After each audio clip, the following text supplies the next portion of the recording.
It was a plot twist from the Trump administration. President Trump putting it out himself via Truth Social, saying, "I am pleased to announce that I will be nominating Mike Waltz to be the next United States ambassador to the United Nations." Trump announces on Thursday that he is nominating National Security Advisor Mike Waltz to become the next UN ambassador for the United States.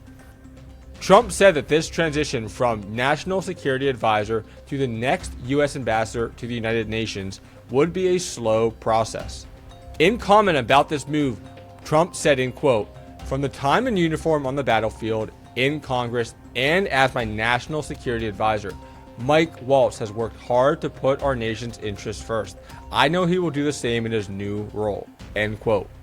As we all know, back in March, Waltz added a journalist from The Atlantic to a top secret group chat that discussed strikes in Yemen. Around this time in late March, Trump did nominate Representative Elise Stefanik to be the next UN ambassador, but she withdrew her nomination due to the Republicans' small majority in the House. We have to remember that this position requires Senate confirmation, which does not have a start date as of yet as to when they're going to begin talks on this transition. Does this move call into question whether Waltz should be moving into another position after the mishap with Signal? What are your thoughts below? Is he qualified after what happened in March to even take on this role as the next UN ambassador? I want to hear your thoughts. Please let me know in the comments. Protests in Turkey reaching a boiling point. Street demonstrators clashing violently with police after the main political rival of the nation's president, Tayyip Erdogan, was detained. Turkish police blasting crowds with water cannons in Izmir and using tear gas to break up protests in the capital city of Ankara. 50,000 police officers were deployed to the city of Istanbul on Thursday as May Day protests erupted. Hundreds were arrested, and public transit was shut down to stop people from traveling to Taksim Square. Demonstrations have been banned in Taksim Square for 12 years, going back all the way to 2013. Violent crashes between the protesters and police forced detainees into the bushes. Just back in March, there were protests after Turkish Mayor Ekrem İmamoğlu was arrested while running against the sitting president of Turkey, Recep Tayyip Erdogan. May Day is an annual tradition held in Istanbul where workers and unions are celebrated. Of note, Taksim Square was under lockdown days before to prepare for this event. However, it was not enough to prevent the riots from eventually happening. On Thursday, the city announced that 382 people had been arrested for, quote, non-authorized demonstrations. This calls into question, in Istanbul specifically, a citizen's right to freely protest as opposed to those who wish to violently protest. Most importantly, my biggest question, is this an isolated incident or is this the start of a larger problem in Turkey?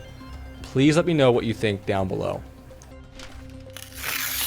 Well, a federal judge in Texas saying just moments ago that the president exceeded his authority by invoking this law that was intended to be used during wartime.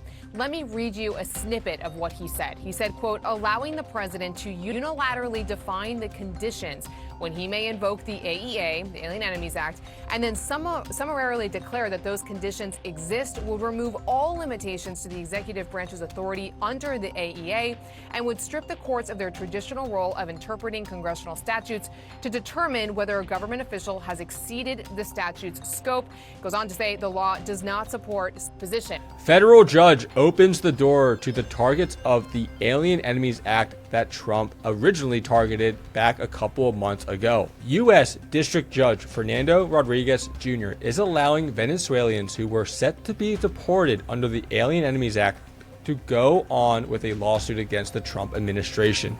This 12-page order on Thursday granted a group of petitioners a, quote, class certification. Going further on this order, Rodriguez said, in quote, "the unusual circumstances of this case present a compelling justification to utilize a procedure equivalent to a class action authorized by Rule 23, end quote. The Trump administration has fought back by arguing that those petitioning don't have the right to establish a protected legal class. About a month and a half ago, on March 14th, Trump did actually issue an executive order to address the threats from the Venezuelan gang Tren de Agua. Where does this issue go from here? Will Trump take any other actions, or will he let this go? Please let me know what you think down below in the comments. European Union, they're very tough, very, very tough traders. You think of European Union, very friendly. They rip us off. It's so sad to see. It's so pathetic. 39%, we're going to charge them 20%, so we're charging them essentially half. The European Union is, quote, making progress towards a £50 billion trade deal with the U.S. Trade Commissioner. The European Union's Trade Commissioner, Maroš Šefčovič, said in an interview on Thursday that they are making, quote, certain progress towards a trade deal with the United States. Šefčovič told Trump that it might be best if he abandoned the 10% tariff on European goods before any deal is struck, which is yet to be seen. The tariff applies to all trading partners who export goods into the United States. Back on April 2nd, on Trump's famous Liberation Day, the administration also set a 20% reciprocal tariff on all goods from the largest trading bloc in the world, the European Union. Of course, as we know, Trump did shortly pause these tariffs for 90 days shortly after they were announced. This gave time for the Trump administration and the European Union to negotiate, which is exactly what was happening on Thursday. In the recent past, Trump has made many statements which have been found to be false regarding the European Union, one of which being that the European Union was, quote, formed for the purpose of taking advantage of the United States. Circling back to Liberation Day, what is going to happen in 60 days when this pause on all these tariffs are over? Are they going to go through to fruition? Or is Trump going to hold off on these for good in order to keep a good relationship with all of the nations and the United States allies? Please let me know what you think in the comments. I can't wait to hear your thoughts. Today is May 1st, 2025, and this is the Continental. Make sure you follow us on all of our social accounts, as well as subscribe to the YouTube down below to get daily updates on all the most pertinent world news and political matters that are happening in your life.